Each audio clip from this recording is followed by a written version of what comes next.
Shalom, Israel, shalom. It's your brother Joshua back with another quick coffee break, man, and a quick exhortation, right? To be content in these last days, man.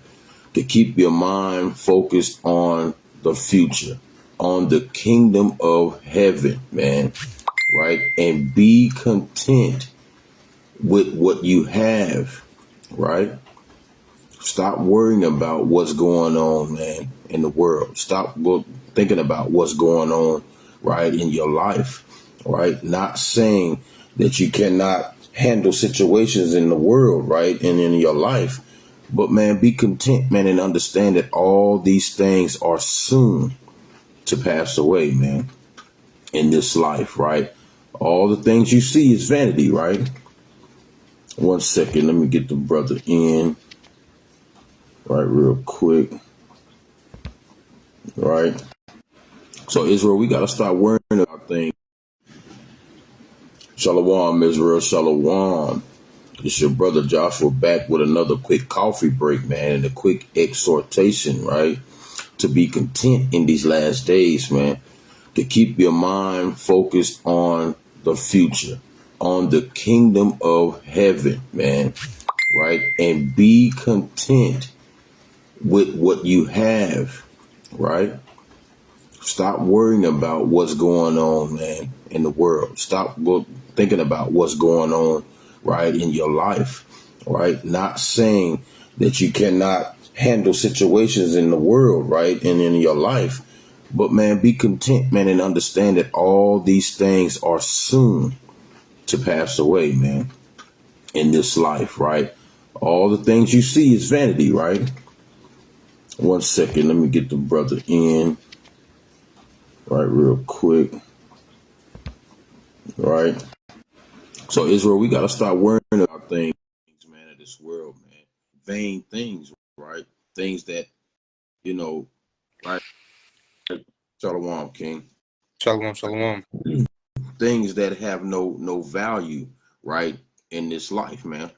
Things that are soon to pass away, man. Right?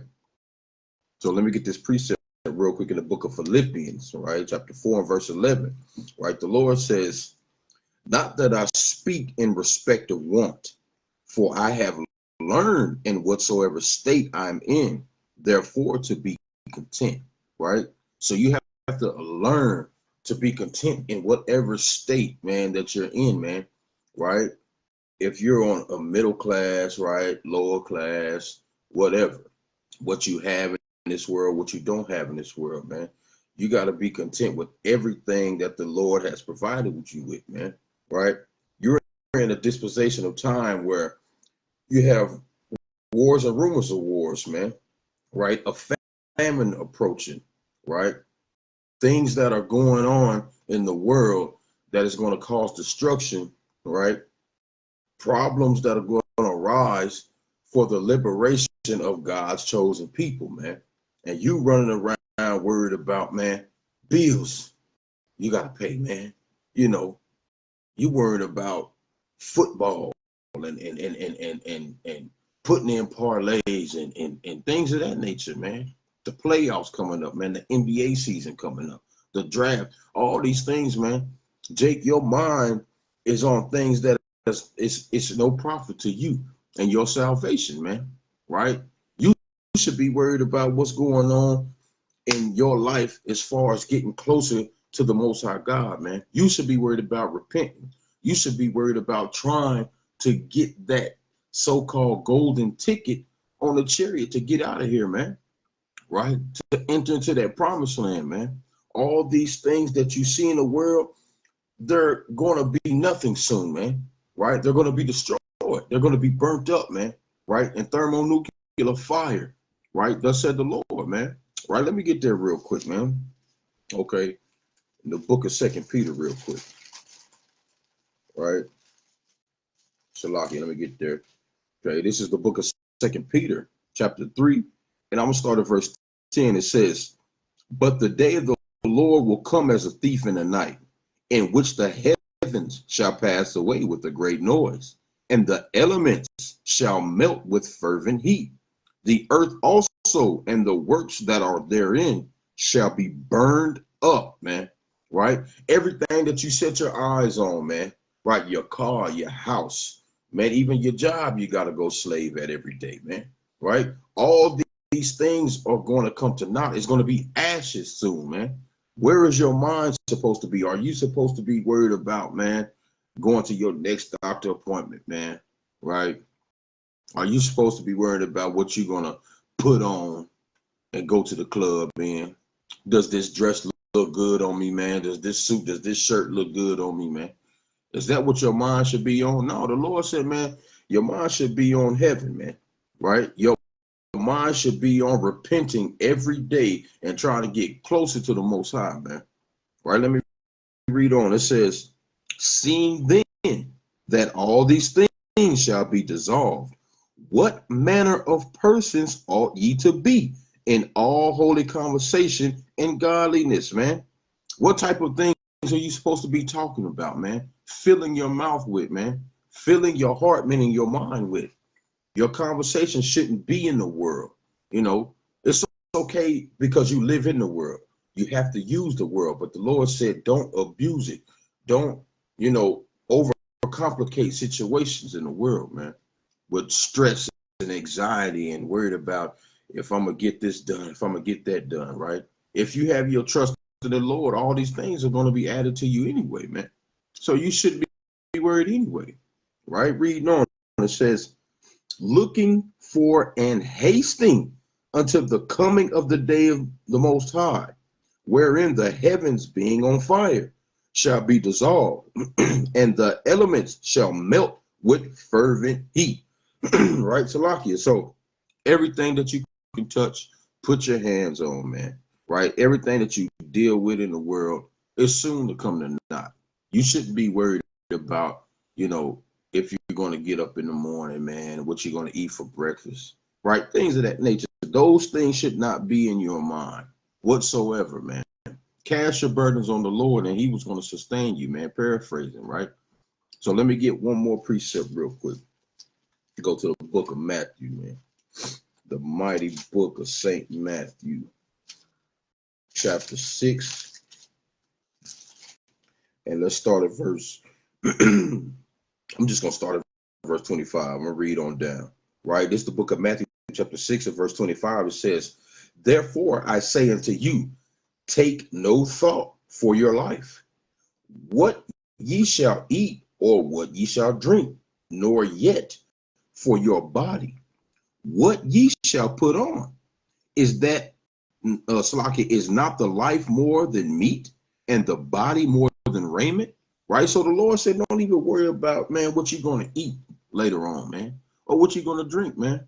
Isn't your spiritual body, man, right, more important, man? Your spiritual walk with the Most High, man. Your purpose on this earth, isn't that more important than what you're going to eat and what you're going to drink later on, man? Right? Isn't your mind supposed to be on the kingdom rather than, hey, man, physical food, man? The Lord said in Matthew 4:4, man shall not live by bread alone, man, but by every word that proceedeth out of the mouth of the Most High. And the word which you're supposed to be meditating on every day, right, it tells you to occupy in prophecy and seek out the wisdom of the ancients so you can understand what's going on in the world, right? And what position that you're supposed to be in this day and time, right? Reading on, it says, behold, the fowls of the air, they sow not, neither do they reap, nor gather into barns, yet your heavenly Father feedeth them. Are ye not more important than they, right? Or not more better than they, right? So even the birds, they wake up and the Most High takes care of them. He put that worm in our view where they can go swoop down and get that worm and feed themselves and feed their children, right? How much more important are you than a bird, man? So what are you stressing for? Your mind should be on heavenly things, man, rather than, right, day-to-day things, right? Carnal things that are going to be dissolved soon, man, right? I'm not going to read this whole thing, so I'm just going to go ahead and I'm going to jump down I'm gonna jump down to 33. It says, "But seek ye first the kingdom of Yahweh and his righteousness, and all these things shall be added unto you," man. Right? So as long as your mind is focused on the kingdom, as long as your mind is focused on your salvation, right? Getting yourself together, getting your family prepared, man, right? Getting ready and hasting to the coming of the Son of Man, right? Everything is going to be added to you anyway, man. The Lord is going to provide for you, man, anyway.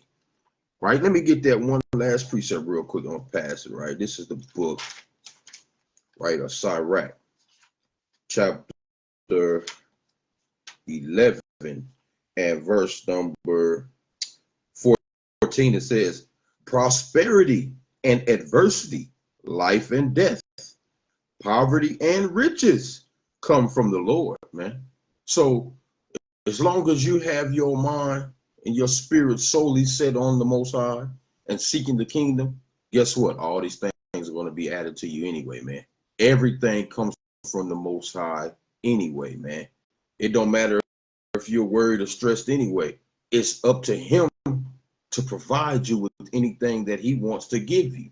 If he don't want you to have that, whatever you're stressing over, you're not going to receive it anyway. So why stress about these things that are going to come to naught when you should be worried about eternity, man? Right? But with that, I yield. Con, beautiful points the brother was making. Just gonna let me back right off what he was saying.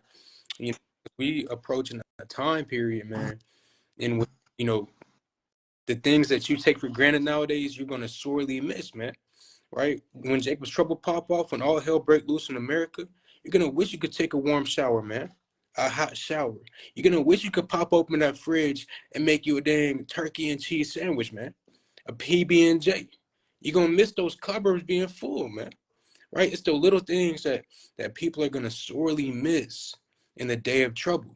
And it's all because you weren't content, right, with what the Lord was providing with you or providing for you right now, right? You were taking it all for granted, right?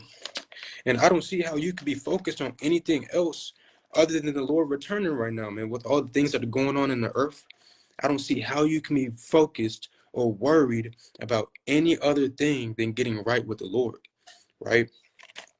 Let's start with this. Let's go to Matthew chapter 6 and verse 21, right? We'll start at verse 19. Matthew 6:19. It reads, "Lay not up for yourselves treasures upon earth, where moth and rust doth corrupt, and where thieves break through and steal.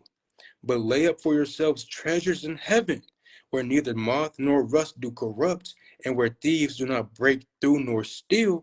For where your treasure is, there will your heart be also," man.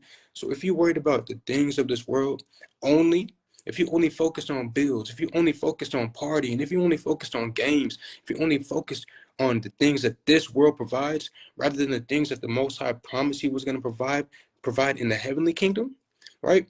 Then that's where your treasure is. And if you want to live it up on this side, you're going to get the reward for those that partake in a lifestyle on this side. And what's that lifestyle consist of? All right, I'm gonna get it real quick. In the classic 1 John chapter 2, right? It's the book of 1 John chapter 2, verse 15.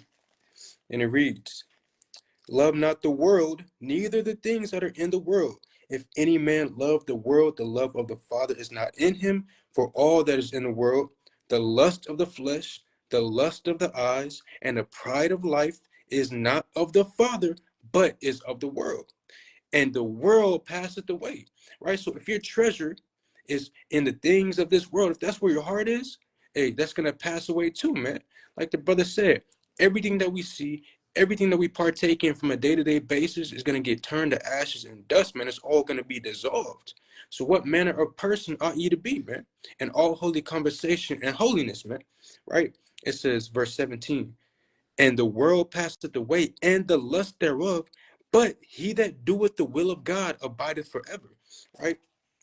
So that's why Yahweh Shai in Matthew chapter 6 was saying, lay up for yourselves treasures in heaven that do not pass away, where thieves cannot come in, break through, and steal, where it doesn't moth It doesn't have dust on it, man.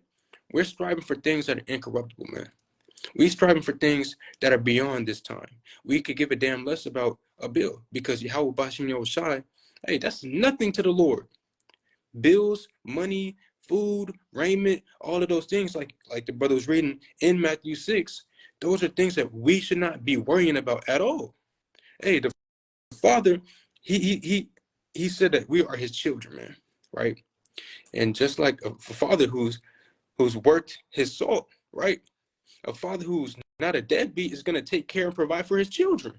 How much more the Most High God, the creator of all things, that made you, right? So again, Matthew 6:21, for where your treasure is, there will your heart be also.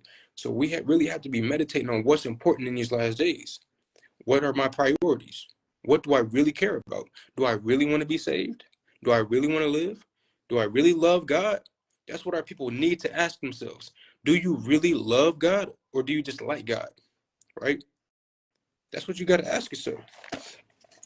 Let's go to this real quick in 1 Timothy.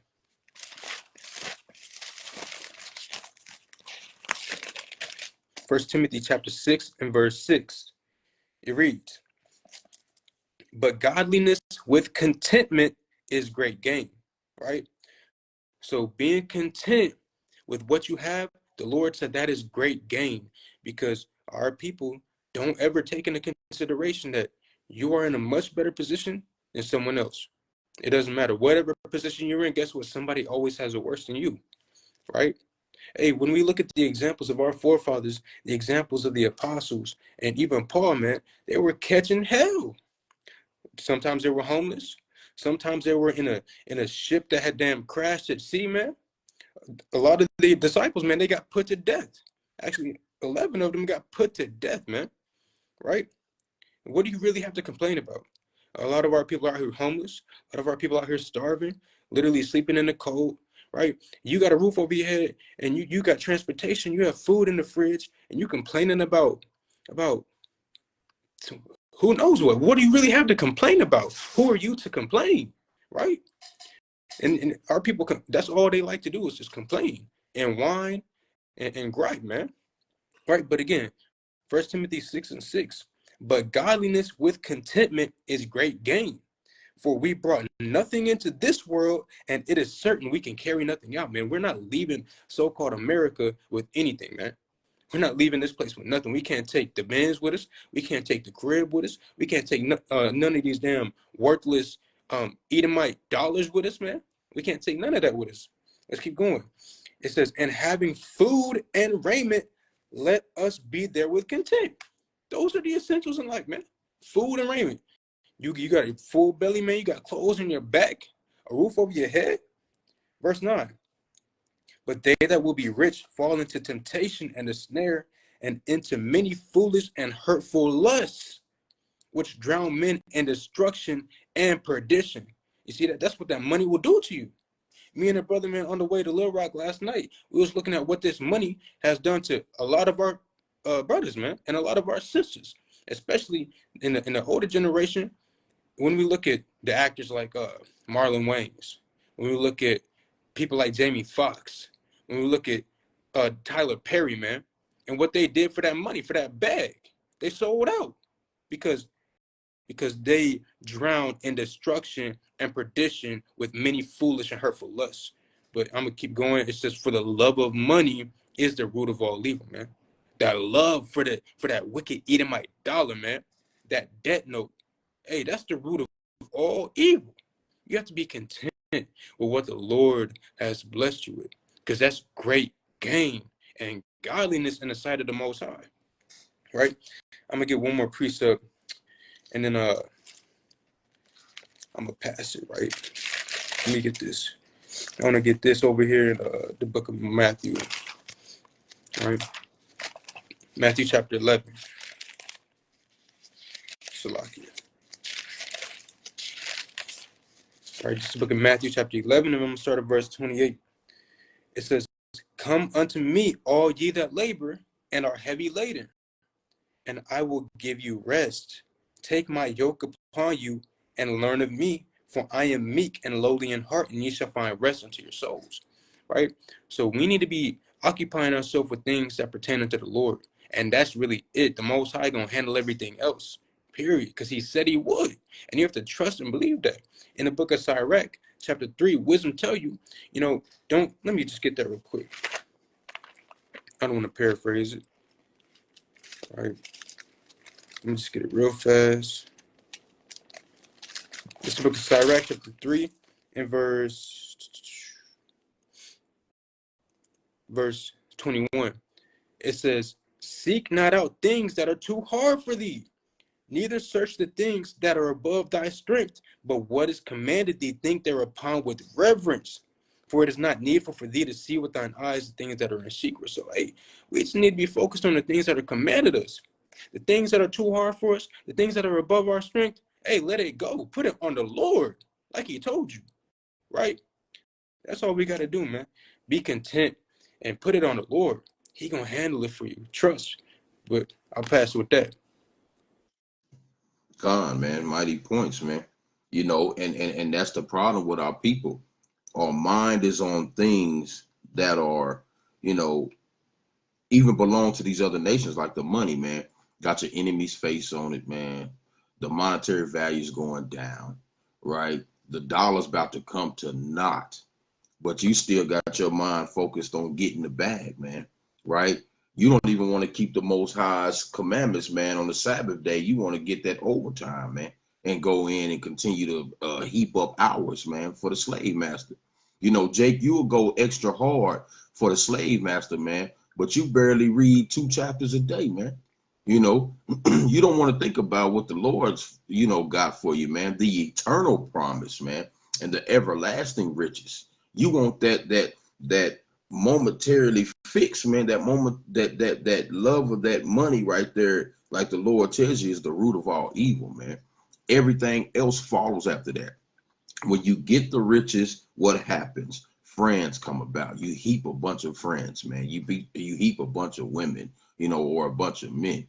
When you get that money, man, you have abundance of things, and your mind tends to forget, right, how you got there or who provided that for you, which is the Lord, man, right? You become proud. You will start to boast within yourself on these things, man, right? So let me get the book of Sirach, chapter 31:1. It says, watching for riches consumeth the flesh, and the care thereof driveth away sleep. Watching care will not let a man slumber, as a sore disease breaketh sleep, man. You know what I'm saying? Because when you constantly got that money on your mind, that's it. There's no room for the Most High. There's no room for growth in the spirit, man, and knowledge, man.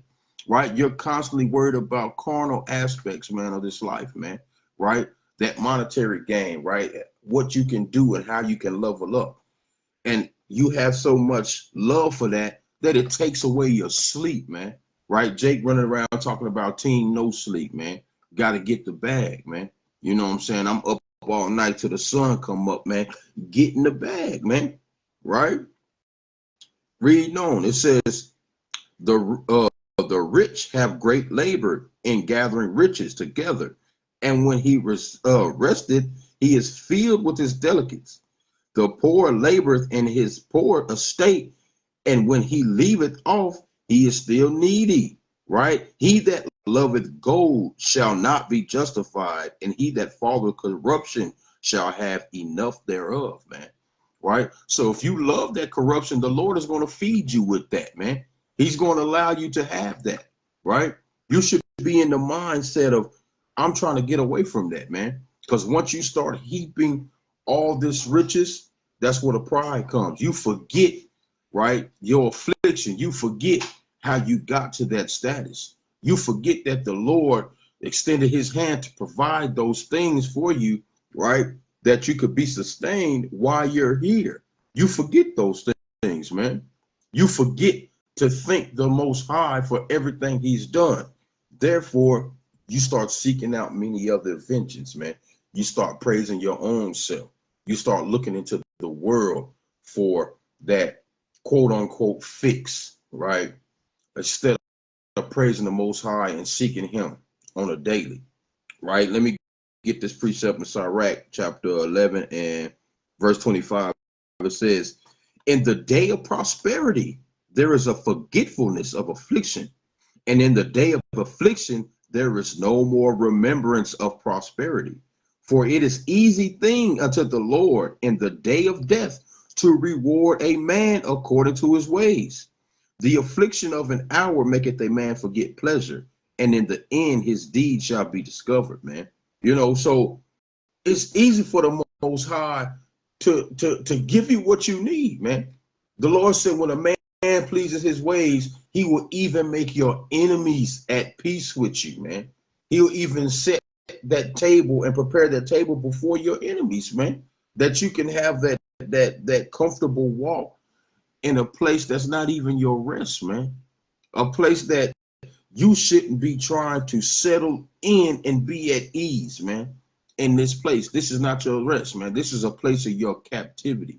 This is a place you were sent to, right? For you not following the commandments of the Most High. So what should you be doing to get yourself out of it? That's like a brother going to jail, man, you know, and he get a certain sentence, but yet they tell him, okay, you can get these X amount of years cut off for good behavior. Jake, what you supposed to be doing? You're supposed to be on your best behavior, man, trying to get yourself pardoned from these things that you've done, man, so you can get back on that right track. But Jake, mine is not right in these last days, man. Jake's eyes are blinded from seeing the things that are going on around him and not understanding that in a blink of an eye, man, in a moment, everything can be destroyed. And what type of person are you supposed to be in that instant? Are you serving the Lord or are you serving mammon? The Lord said you can't serve two masters, man, right? So you should be like this, right? Let me get Proverbs 30 and verse 8. It says, remove far from me vanity and lies. Give me neither poverty nor riches. Feed me with food convenient for me. That's what you should be praying to the Most High. Father, give me just enough that's convenient to get me by, right? I just need just enough. I don't need super riches, and please don't abase me and send me to a lower state, man. That's the type of mindset you should be in. I just need enough to get by to where I can make it to the end, right? Verse 9, it says, lest I be fool and deny thee and say, who is the Lord? Or lest I be poor and steal and take the name of the Lord in vain, man. You don't want to be that person, man, to where you have so much that you just fool and you forget the works of the Lord. You forget how you get there. You forget where you're trying to go, right? You are now content with gaining, and now you can't have enough. You're steady trying to get to it, man. That's that Esau spirit. He's constantly wanting more, and he's not satisfied with it, man. You don't want to have that spirit in the last days, man. And you definitely don't want to start taking from your brothers, man, because you don't have enough. You want the Lord to give you just enough to sustain you, to get you through, man, to make sure you have enough energy to continue to serve him. So you got to change your mindset in these last days, man, and have your mind set on the kingdom, man. Right? Let me get one more precept. I'll pass it, right? Let's go to Romans, get the classic real quick. Right? Romans chapter 12. Right? I'll start at verse 1. It says, I beseech you, therefore, brethren, by the mercies of Yahweh, that ye present your bodies a living sacrifice, holy, acceptable unto the Most High, which is your reasonable service, man. So you should be presenting yourself as a living sacrifice, man, getting into the scriptures, man, right? Praying for one another, man, changing your ways every day, mortifying your members, dying to your old man every day to reach, right, that perfection before the eyes of the Most High, man, to be presentable before Yahweh Shai in that day of salvation, man. Right? And it says, verse 2, and be not conformed to this world, but be ye transformed by the renewing of your mind, that ye may prove what that is good and acceptable and perfect will of the Most High. What is the will of the Lord? To keep his commandments, man. That's what you should solely be focusing on. Keeping the commandments, man. Changing your mind, being reborn, right? Just like Yahweh Shai told Nicodemus, man, a man cannot see the kingdom of heaven except he be reborn, man, right? Come back as a babe, paraphrasing, man, John 3:3, right? So we gotta renew our mind on a daily and seek the things that are above, man. Right, real quick, going back to the classic, real quick. Right, the brother brought it out earlier, man, but I'm gonna bring it right back, real quick. I believe it's in Luke, right? Luke chapter, what's that? Shalakia, real quick. This is the book of Luke, chapter, what's that? The treasures, right? Shalakia, I forget. Matthew 6. Excuse me. Huh? Matthew 6. Matthew 6. That's what it is. Shalakia. 6:21, right? Right. It's the book of Matthew, chapter 6. In verse 21, it says, for where your treasure is, there will your heart be also, man. Your heart is the representative of your mind, man. That's what the Lord is talking about. So whatever you setting your mind to in this world, whatever you're constantly focused on, right? That's where your energy and everything that you have, the essence of you is going to be in, man. If you're thinking about money all the time, well, that's going to be your sole purpose, man. Chasing the bag. If you're always thinking about women, that's what you're going to be, a whoremonger, man, right? But if you're chasing the Lord, the wisdom of the Most High, right, and trying to seek him daily, well, your mind is going to be on the kingdom of heaven, man, right? But I yield with that.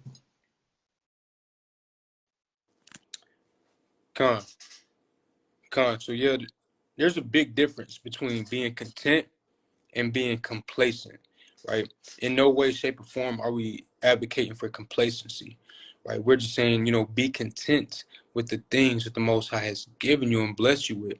And we're also in no way saying that you can't, seek out more money, seek out business ventures, seek out better occupations or whatever you want to do to increase in your life.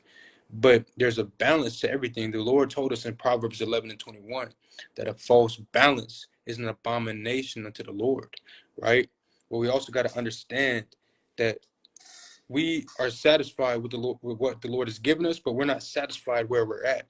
There has to be work put in order to get out the position that our people have been in for the past 400 or 500 years, right? Like the brother said, we have to keep in mind where we're trying to go. We're not trying to stay in America, right? So while people are too busy chasing that bag to continue to work and slave and build up Esau's kingdom, we, on the other hand, are focused on putting our treasures in heavenly places for the kingdom to come. That's our priority, and that's what your priority should be. Not gathering riches for this world, but riches for the next, right? But let me get this. Just the book of Ecclesiasticus, chapter 11 and verse 21. It says, marvel not at the works of sinners, but trust in the Lord and abide in thy labor. So you're going to have to put in work one way or the other, right? You're going to have to work to live. I mean, the scriptures tell you, if a man shall not work, he shall not eat. You got to work, right? No way around it. You got to put in work. So, I mean, you got to put in work in the society to sustain yourself, but how much more for the Lord, right? In order to build up the heavenly kingdom, right? The Lord said we got to abide in our labor. It says, for it is an easy thing in the sight of the Lord on the sudden to make a poor man rich. On the sudden, the Lord is going to make the poor of this world rich. And who's the poor of this world? You so-called Negro, Latinos, and Native Indians, man. We are the poor of this world, rich in faith. Whenever Yahushua comes back with the mighty sound of a trumpet, man, he's going to make the poor rich suddenly. And all they did, they abode in their labor, right? They continued to stack up treasures in heaven and not the ones in this earth that are corruptible and do destroy. Because watch this. Let's go to Psalm 73. We're going to show you about those that prosper in the world. The Lord just told us, don't marvel at the works of sinners, right? Don't be mesmerized and in awe about the wicked, taking all these high-end vacations, driving around in all these high-end cars, right? Looking all fancy and whatnot. He said, don't marvel at that. This is why. This is the book of Psalm, chapter 73. And I'm going to just get to the point, verse 12. It says, behold, these are the ungodly who prosper in the world, they increase in riches. They prosper in the world and they increase in riches because that's all they care about. That's all they think about. That's all that's on their mind is the lust of this world and the pride of life. How can I continue to make this money so I can continue to fill that void and the lust of my flesh? That's what the ungodly are focused about and worried with, right? We do not want to be like them in these last days, right? Because we understand that the Lord, he's coming to give us treasures that will not be corruptible, will not have rust or dust or anything like that. It can't be taken from us, right? The IRS isn't going to come in and file a damn case against you for tax evasion, right? The damn boys ain't going to come in and, arrest you for fraud. No, these riches can't be taken from you, man, right? But again, we're not teaching complacency at all. We telling you, hey, work, man. You got a family, you better put in work to feed and sustain them, man, right? But we're saying you better focus on the things that actually matter. Prioritize what's going on in this earth and in your family, man, because all hell's breaking loose. That dollar that people are dying for, hey, it's collapsing, man. It's crashing. It's becoming worthless, right? And again, what are you going to do whenever you can't go into the store to buy goods anymore, right? You were stacking up all these treasures in this earth for what? Because it's coming to a point where it's all going to be for naught. It's all going to be vain, man. So you want to be occupying yourself in the scriptures and stashing up them treasures for the Lord so that he can protect you in the time of trouble, because those are the only treasures that's going to protect you in those days. The ones that come from the Lord. Esau's money is not going to do anything for you, right? Let me get this, though, in the book of Luke, chapter 10.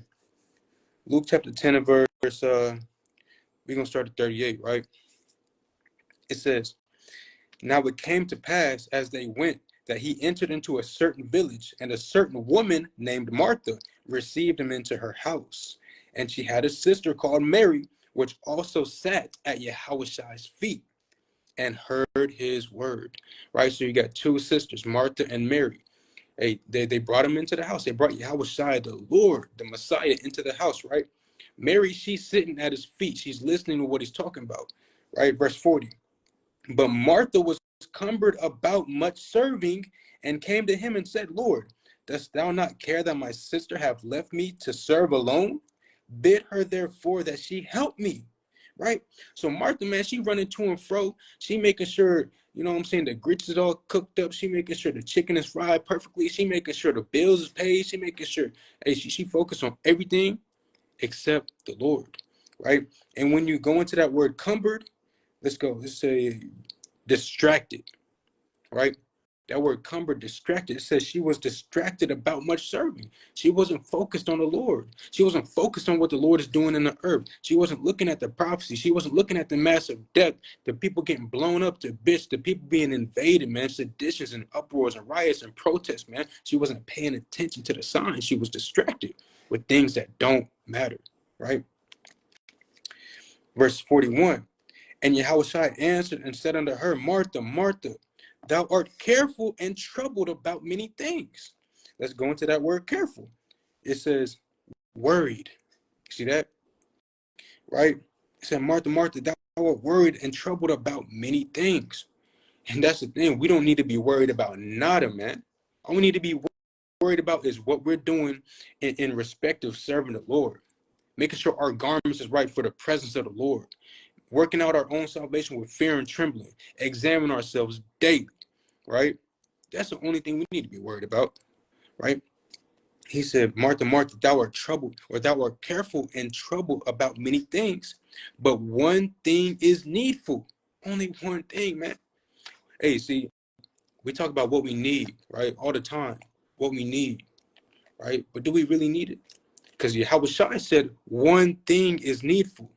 And Mary had chosen that good part, which shall not be taken away from her, man. You can't take away the riches that Mary is storing up, man. The things that Martha's worried about, they're just distractions, right? It doesn't really matter. The Lord said, you don't got to worry about those things. Matthew 6:33, hey, seek the Lord and his kingdom, and all these things shall be added to you. Don't worry about it. We got you, right? Mary chose that good part that's not going to be taken away from her. She sat at Yahushua's feet and heard his word, right? And Yahushua said, I will liken this person into a wise man that buildeth his house upon a rock, right? That listens to me and does my will. I'm gonna just get that real quick, and I'm gonna pass it off, right? Matthew chapter 7 and verse 24. Matthew 7 and 24. Therefore, whosoever heareth these sayings of mine and doeth them, I will liken him unto a wise man which built his house upon a rock. It's not going to be taken away from you, man. If you just listen to what Yahushua was trying to tell you, right, and you do what he told you to do. He said he's going to liken you unto a wise man that built his house upon a rock that will not fold whenever trouble comes, whenever that wind starts to blow, which is a representation of the destruction that's coming to America, Babylon the Great, and the four corners of this earth, man, right? But I'm going to pass off with that. Come on, man. Mighty points, man. You know, because like the brother said, we're not telling you to be complacent, man, with all this, man. He's telling you to be content with what you have. You don't have to keep gaining and heaping things on this earth. Your mind and your spirit should be solely working towards the kingdom, putting treasures towards the kingdom that cannot receive moss or be corrupted, man. We're looking for that incorruptible crown, man. Like you said, you have to work in this life. We understand that, right? The book of 1 Timothy 5:8 says, but if any provide not for his own, and especially for those of his own house, he have denied the faith and is worse than an infidel, man, right? So you have to work to provide for your family. You have to do these things, man. That's a must, man. But that's also going into, you know, you have to provide the spiritual food as well to prepare your family for the time that's coming. But at the same time, you shouldn't be worried about heaping upon treasures of this earth, man, right? You should work as a man should, but you should also have a time set for the Most High God, man. You have to work to eat, man. You have to make your money to provide for your house. That's understood, man, right? But don't put your heart into that, man. This is what you should be doing, man, in these last days. You should pray to the Lord that he gives you that heart to discern the time, man, right? To be able to balance. Like the Lord said in Proverbs, man, a false balance is an abomination to the Lord, right? So you should be like this, man. The book of Psalm chapter 90, verse 12, it says, so teach us to number our days, that we may apply our hearts unto wisdom, man, right? That's where you should be, your mind should be, applying your heart to wisdom instead of worrying about the actual carnal aspects of getting Esau's money, right? You don't want to heap up treasures over and over on this earth. You want to be able, right, to heap up the wisdom, because the Lord said in Isaiah, right, 33:6, I believe it is wisdom and knowledge is going to be the stability of the times, man. That's the only way you're going to be able to navigate through this world is through the wisdom, right, of the Most High, man, right? The only way to get you past certain death that's on the way, man, right? Even Paul said in 1 Corinthians, man, a man is going to have to labor like he don't even have a wife, man, in these last days, man, right? Sometimes you're going to have to give, you know, time to your wife and your family, but majority of your time got to be towards the Lord, man, right? I'm going to get that. I'm not going to paraphrase that, man. It's the book of 1 Corinthians chapter 7 and verse 29. It says, But this I say, brethren, the time is short. It remaineth that both they that have wives be as though they had none, and they that weep as though they wept not, and they that rejoice as though they rejoice not, and they that buy as though they possess not, and they that use this world as not abusing it, for the fashions of this world passeth away, man. Right? So you're in the time to be where you can't be all lovey-dovey with your woman, man, sitting up watching Netflix and chilling. You know what I'm saying? And going on extra trips and shopping and doing all this and that, man, going and painting your toes and all this type of stuff, man. Your mind should not be on things of that nature, man. You should be getting your family prepared for the coming of the Son of Man, prepared for thermonuclear fire to hit this place, man. Prepare for war, because it's on your doorstep, man. Famine is about to be here soon. Your storehouses are going to be shut. The workplaces are going to be shut down where you cannot make money. You cannot move in this world no longer, man. You're going to be like pilgrims on the earth, the Lord said, man. So you got to keep your mind focused on what is above and not on this earth, man. Right? Let me get this last precept real quick in the book of Luke. Right, the book of Luke chapter 21, man. All right, let's get the book of Luke chapter 21, and I'm gonna start at verse number 34. It says, and take heed to yourselves, lest at any time your hearts be overcharged with surfeiting and drunkenness and cares of this life, and so that day come upon you unaware, man. So you don't want to be sleep and drunk in this world and come back into sitting back and being at ease, man, right? And stretching yourself on beds of ivory, man, right? And being happy in a place of your captivity, man, right? And it says, for as a snare shall come upon all them that dwell on the face of the whole earth, man. What's a snare? It's a trap, right? If you're worried about what's going on in the world, man, you are going to be snared in a trap, right? You're going to be back to sleep. You're going to be rocked back to sleep, man, if you do not pay attention, right? And it says, watch ye therefore and pray always, that ye may be accounted worthy to escape all these things that shall come to pass, and to stand before the Son of Man.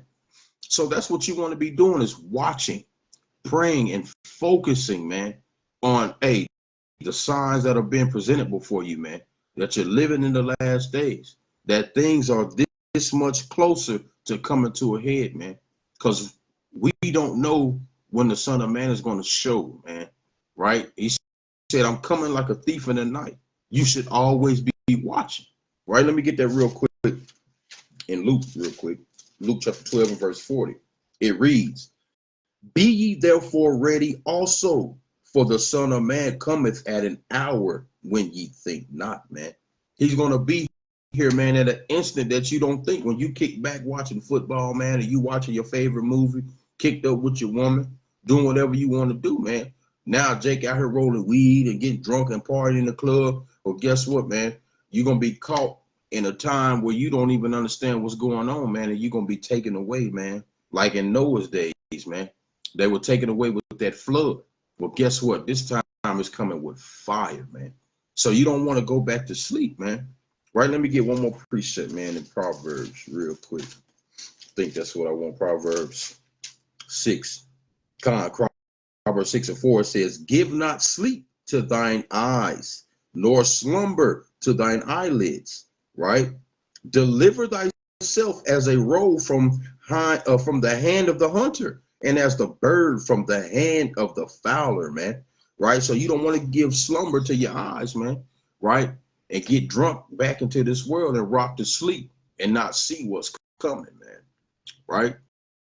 So remember that, Israel, man. We got to stop worrying about the cares of this life, man, and remember that our treasures have to be in heaven, man, right? So if you got anything else you can bring out, we can bring out closing precepts. Yeah, I just got two to close out.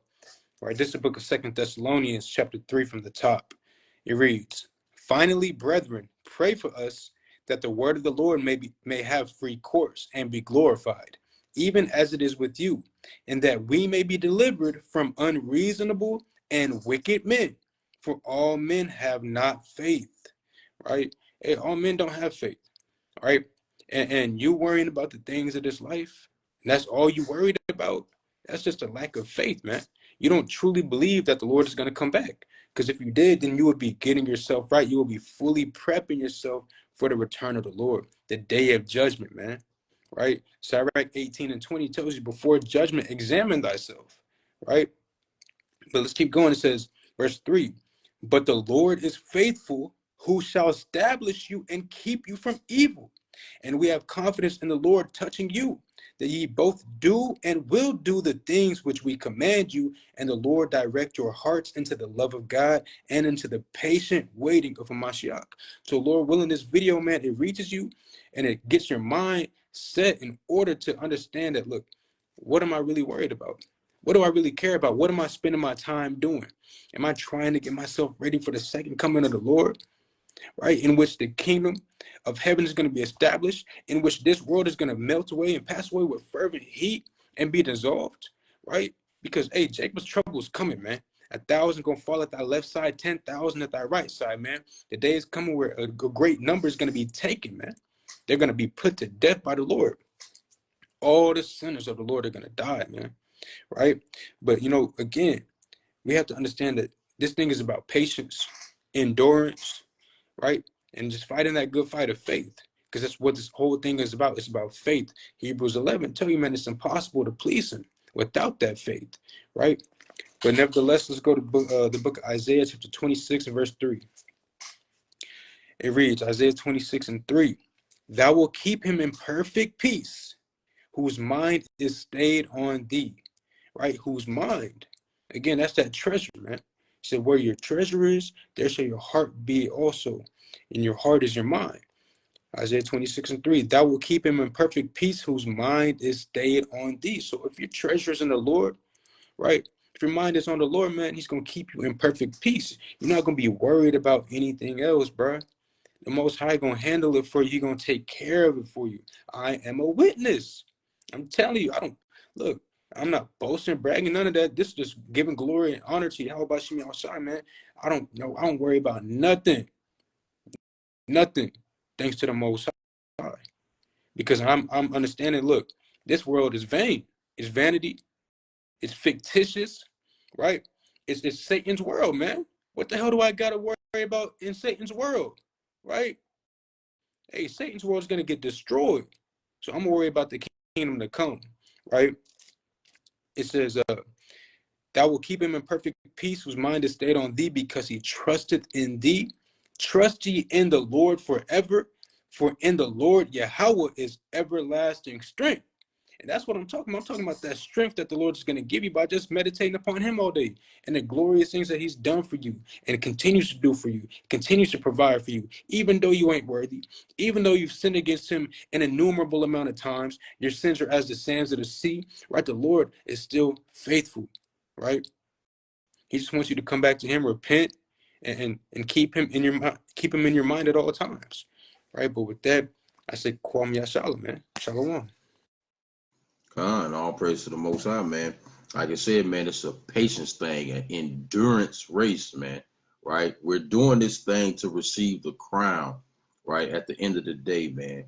Right? To receive that rulership, man, and enter into our peace, man. Right? So I want to bring this real quick, two precepts. It's the book of First Corinthians, chapter 9 and verse 24. It says, "Know ye not that they which run in a race run all, but one receiveth the prize? So run that ye may obtain. And every man that striveth for the mastery is temperate in all things. Now they do it to obtain a corruptible crown, but we an incorruptible," man. Right? So we serving the Lord. We looking for that incorruptible crown to come, man. That will never be taken off our head again, man. That everlasting rulership and peace under a Mashiach Yahushua, man. right? So it's time to make that choice, Jake, right? Who are you going to serve in these last days? What are you going to do? What are your mind going to be occupied with in these last days, man? Right? So let me get this classic, right? The book of Joshua, chapter 24 and verse 15, and it reads, and if it seem evil unto you to serve Yahweh, choose you this day whom you will serve, whether the gods which your fathers served that were on the other side of the flood, or the gods of the Amorites, in whose land ye dwell. But as for me and my house, we will serve Yahweh, man, right? For the commandment keeping, faith having Israelites, man, we're going to serve Yahweh by Shem Yahushua, man. But with that, we say, Kwam Yasha Allah and Shalom.